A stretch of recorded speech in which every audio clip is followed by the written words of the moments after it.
신중호의 신중한 시선 앵커 브리핑을 시작하겠습니다. 간밤에 미 증시는 혼조세로 마감을 했습니다. 에너지와 소재 업종은 상승하면서 다우 지수를 플러스로 올려놨지만 테크 기업들이 다음 주 연준의 금리 결정을 앞두고 다소 변동성이 나타났습니다.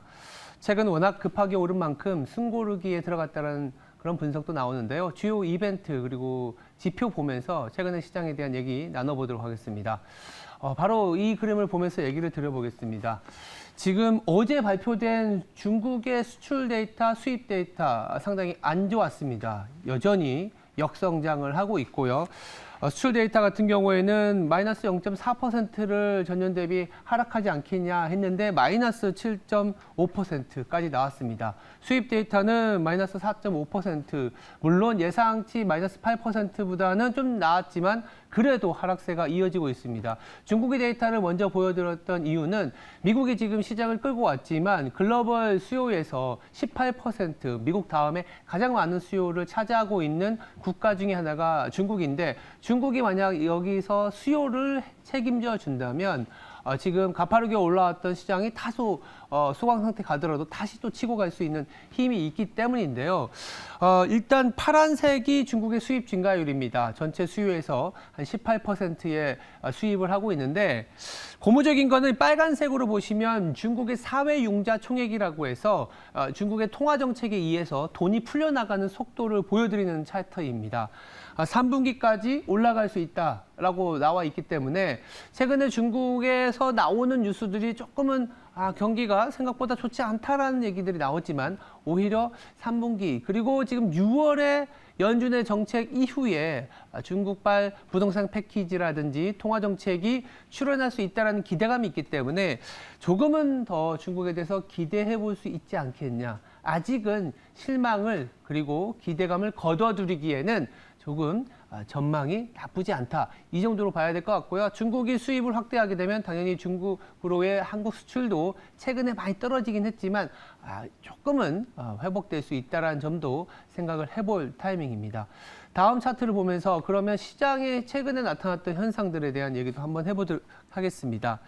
우리가 연초 이후에 가파르게 상승했었던 게 뭘까요? 엔비디아도 있고 메타도 50%, 60% 올랐지 않습니까? 이게 극단적으로 쏠림 현상이 너무 심한 거 아니냐라는 우려들이 있었습니다만 제가 이제 보여드리는 차트는 이 빨간 선은 잘 아시는 ISM 제조업 지수고 이 파란 선은 이 동일 가중 지수를 S&P 시총 가중 지수로 나타낸 겁니다. 이렇게 보시면 좀 설명을 해드리면 이렇게 내려갈수록 쏠림 현상이 굉장히 강해지는 국면이라고 보실 수 있는데 이 쏠림 현상이 강해지는 구간마다 경기가 저점을 보이는 상황이었습니다. 어떻게 해석하냐면 쏠림 현상이 강해질 때 경기가 바닥이라면 이건 자연스러운 현상이다라고 해석을 할 수 있는 거죠. 왜? 경기 바닥일 때는 돈을 버는 기업이 많지 않다 보니까 일종의 성장이나 혁신 기업 아니면 일종의 돈을 조금 버는 기업 정도로 수급이 쏠리게 됩니다. 그래서 이렇게 쏠림 현상이 극단적으로 강해지는데 최근에 나타난 아까 이 돈을 푼다라든지 ISM 제조업 지표 내에서도 신규 주문과 재고를 같이 비교해서 보는 차트는 이미 올라오고 있습니다. 그만큼 선행성이 있는 차트들을 보면 이제는 이 쏠림 현상이 완화되는 국면으로 갈 수 있다고 보고 있고 간밤에 그리고 지난주부터 나타나는 거는 미국에서 러셀 2000, 즉 소형주가 오히려 치고 나가고 있고 지역은행주가 강한 반등, 에너지와 소재 업종이 나타난다는 거죠. 그만큼 이제는 테크 중심으로 올라오다가 경기가 조금씩은 바닥에서 자리 잡고 나니 자연스럽게도 업종 확산으로 넘어가고 있다. 물론 업종 쏠림일 때가 퍼포먼스가 굉장히 강하고 주도주에 대한 사람들의 관심이 많아지지만 이렇게 업종 확산으로 갈 때 지속 가능하게 그리고 약간의 우상향의 시장을 보일 수 있다는 점에서는 최근에 나타났던 나스닥이 조금 둔화되고 다우가 올라가거나 중소형주가 올라가는 현상은 자연스러운 현상이다. 이렇게 저는 풀이해보고 있습니다. 마지막으로 시장 전체에 대한 그러면 분위기는 어떨까? 이 차트를 보면서 말씀드리겠습니다. 이 파란 선은요. S&P에 대한 한마디로 하방 베팅의 레벨이라고 보시면 되고 S&P는 빨간색으로 표시했습니다. 육안으로 보시더라도요, 2005년 이후에 금융위기 때보다도 더 많은 포지션들이 하방에 베팅하고 있습니다. 그만큼 연초 이후에 시장이 올라왔음에도 불구하고 뭔가 시장에서는 불안하다라는 느낌을 지우지 않고 있는 거죠.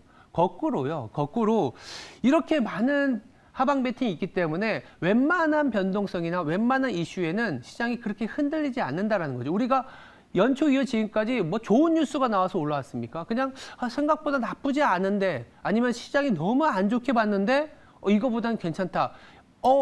하는 사이 2600 S&P도 10% 가까이 올랐다라고 보시면 될 것 같고요. 공교롭게도 만약에 2분기 실적이 생각보다 좋다 그러면 이 쇼 포지션들이 또 빠르게 걷어들이는 장세, 뭐 숏스키지라고도 하는데 그런 국면도 나타날 수 있습니다. 물론 이 하방 베팅이 많기 때문에 역으로 사야 된다는 논리를 말씀드리기에는 뭐하지만, 거꾸로 하방 베팅이 많기 때문에 그만큼 지금 뉴스를 잘 소화할 수 있는 국면이기도 하다라는 얘기를 드리고 있습니다. 그렇다면 세 가지 포인트를 다시 한번 정리를 해드리도록 하겠습니다.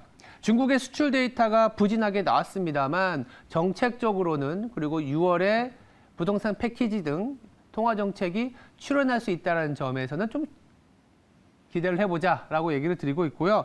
쏠림 현상, 글로벌하게 우리나라도 마찬가지지만 미국도 나타나고 있다. 근데 경기 저점에서 당연하게 자연스럽게 나타나는 현상이었다라고 해석을 하고 있고, 주가의 하방 베팅은 여전히 높았기 때문에 되려 주가의 변동성 우하향이 아니라 조금은 견디고 나면 우상향의 그림도 나타날 수 있는 그런 레벨까지 내려왔다라고 해석할 수 있겠습니다.